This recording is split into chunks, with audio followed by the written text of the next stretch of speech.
Okay, we're just trying the little 2290 board, but I do not have a 2290 right now to put in the darn thing. Got some on order, but they still haven't arrived. This is a Galaxy DX959.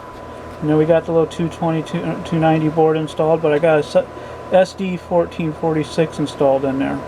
Now you got to remember, you cannot feed this part off the audio voltage regulator, which is what feeds the mirror board. So we did a little bit of reworking. It's this horrible tack and little red wire here, but we've got this running directly to the jack on the back. I also installed a 4,700 microfarad cap back there, and let's see what the meter says. When I first started, just dropping the board in there,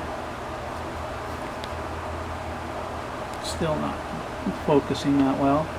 I was only getting about 50-55 watts. Well, actually it was 48 to 50.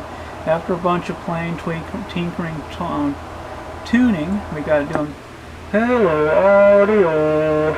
Ooh, so very close to 70 there. Ooh, audio. 65 on the digital up there. Ooh, audio.